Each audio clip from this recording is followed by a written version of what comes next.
stop guessing. Stop wondering if you are actually fluent or if you just think you are.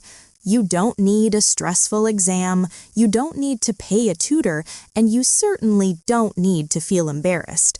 Today, right now, we are going to find your exact position on the fluency scale.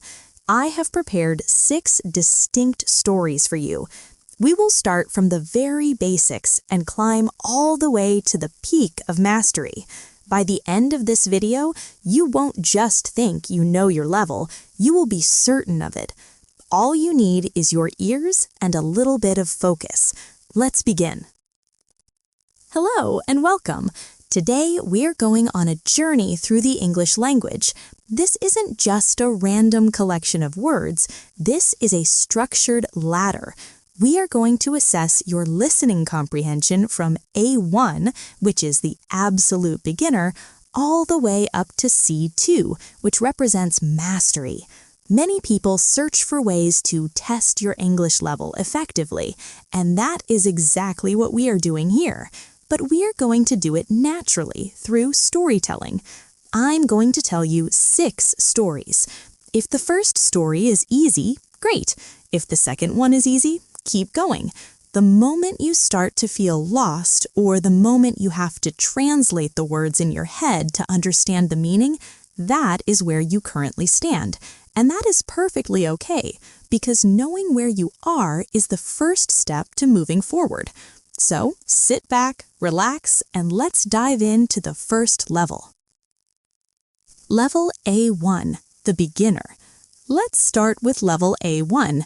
At this stage, English is very simple. The sentences are short, the speed is slow. We talk about facts and daily habits. If you are a complete beginner, this is for you. Here is the story. My name is Sarah. I am 25 years old. I live in a small apartment. It is in the city. I live alone, but I am not lonely. I have a cat. Her name is Luna. Luna is white and soft. She has blue eyes. I love my cat very much. My apartment has 2 rooms. It has a living room and a bedroom. It also has a small kitchen. I like my home. It is safe and warm. Every day I wake up at 7 o'clock. I get out of bed. I go to the kitchen. I eat breakfast. I usually eat toast and eggs. I drink coffee with milk. My cat eats her food too. After breakfast, I get dressed. I put on my coat. I walk to work. I work in a library. I like books. The library is quiet. I help people find books. At 5 o'clock, I go home. I am tired, but I am happy. I cook dinner. I watch TV. Then I go to sleep. My life is simple. It is a good life. All right, that was the first level. If you understood that perfectly, congratulations! You are at least an A1 level speaker. You can handle basic introductions, simple descriptions, and daily routines. The grammar there was mostly the present simple tense, and the vocabulary was very common. Now we are going to step it up. We are moving to English Listening Practice Level 1 to Level 6, and this is our second step, A2. At the A2 level, we start to connect our sentences. We talk a little bit more about our feelings and our environment. The picture becomes a little bigger. Listen carefully to this story about James. Here is the story. My name is James. I work as an assistant in a busy office downtown. I live a bit far from my job, so I take the bus every morning. The bus ride takes about 30 minutes.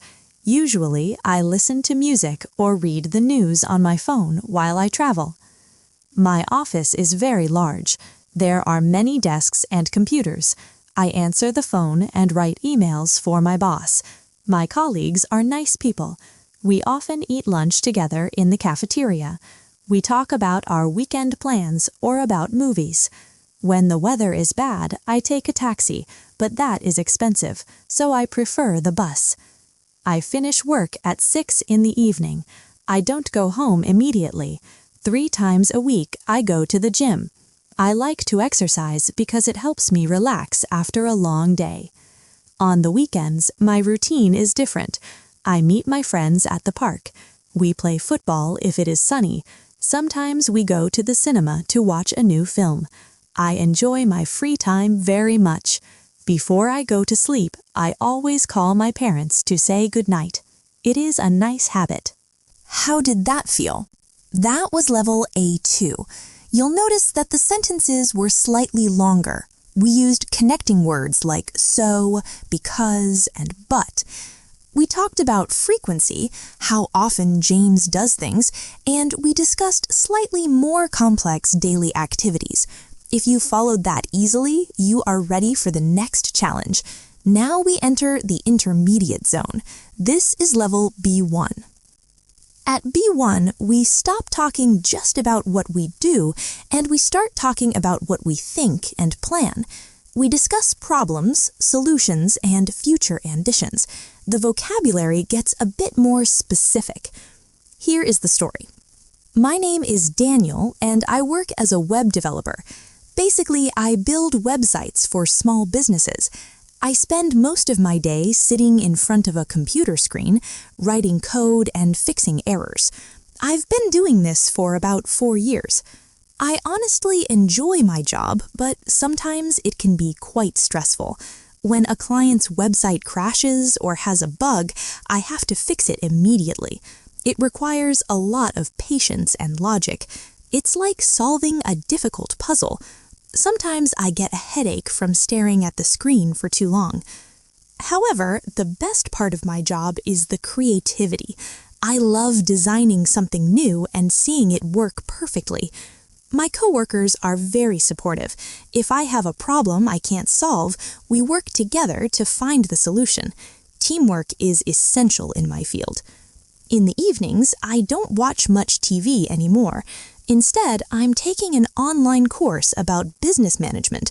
My dream is to open my own digital agency next year. It is a lot of extra work studying at night, but I believe it is worth the effort. I want to be independent and build something of my own. To clear my mind before bed, I usually take a long walk around my neighborhood and listen to podcasts. It helps me disconnect from the digital world. That was B1. Did you catch the shift? We moved from simple descriptions to talking about ambitions, frustrations, and motivations. We used words like essential, independent, and supportive. If you understood Daniel's motivations and his future plans without getting confused, your English is solid. Now, let's cross the bridge to the higher levels. This is B2, the upper intermediate level. At this stage, the speaker becomes more fluent. We talk about abstract ideas, life changes, and we reflect on our experiences. The grammar is more complex, using different tenses naturally. Here's the story. My name is Sophie. I am a freelance architect. For many years, I worked in a prestigious firm in the city center. It was the kind of job that looked perfect on paper. Good salary, clear career path, and a nice office with a view.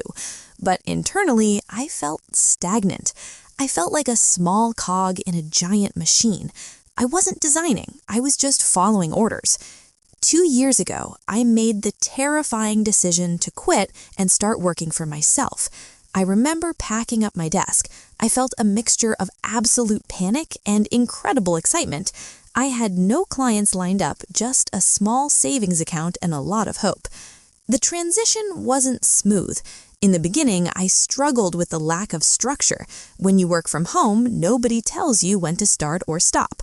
I had to learn self-discipline the hard way.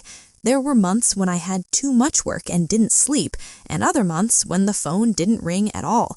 That financial uncertainty creates a specific kind of anxiety that is hard to explain to people with regular paychecks. However, the freedom I have now is priceless. I can choose projects that align with my values. I can design sustainable homes that actually help the environment. I've learned that success isn't just about the money in your bank account. It's about having ownership over your time. I've become more resilient and confident. I realized that security doesn't come from a job contract.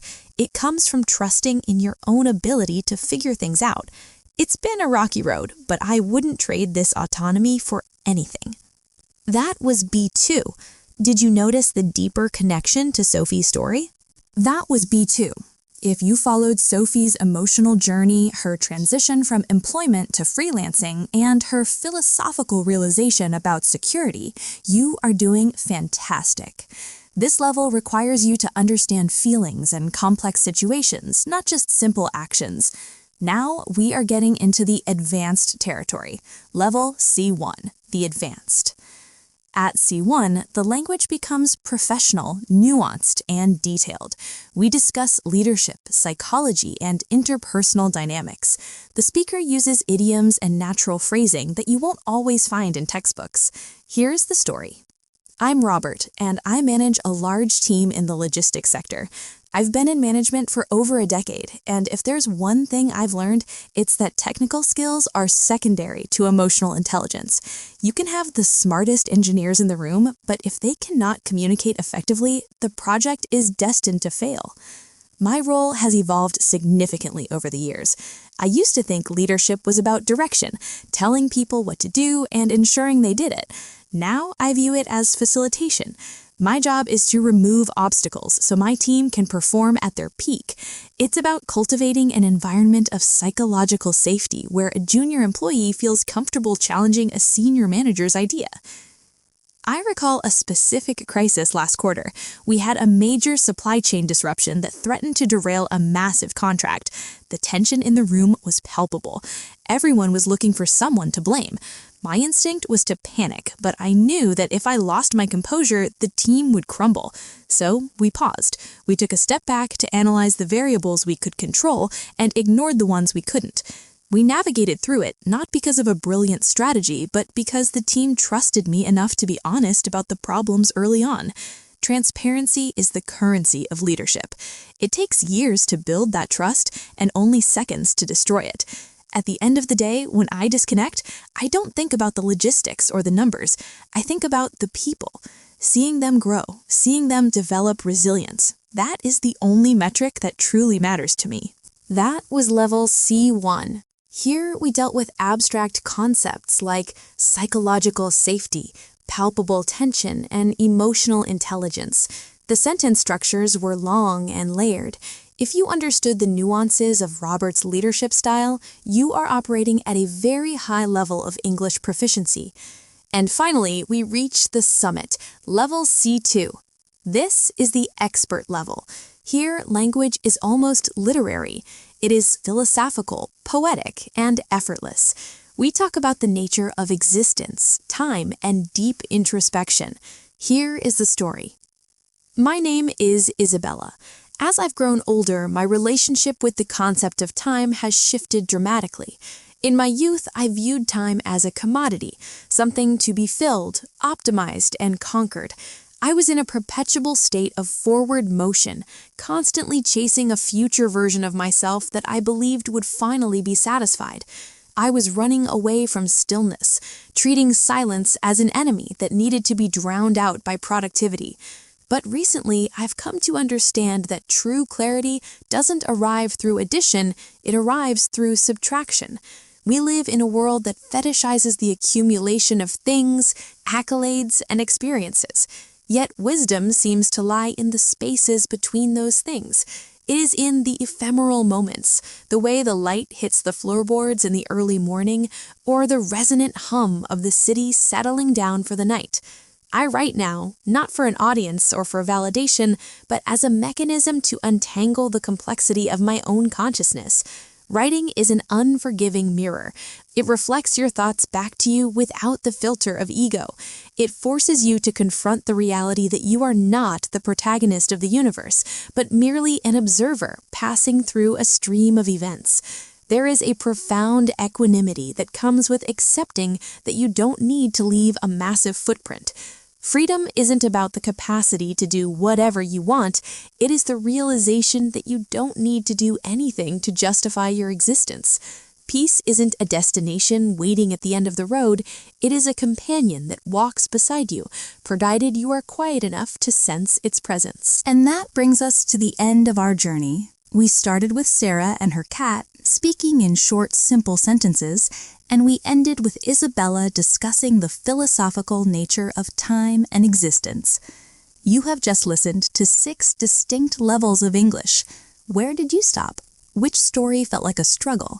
That struggle is your current level, and that is your map for what to study next. Remember, language learning is not a race. It is a slow, steady climb.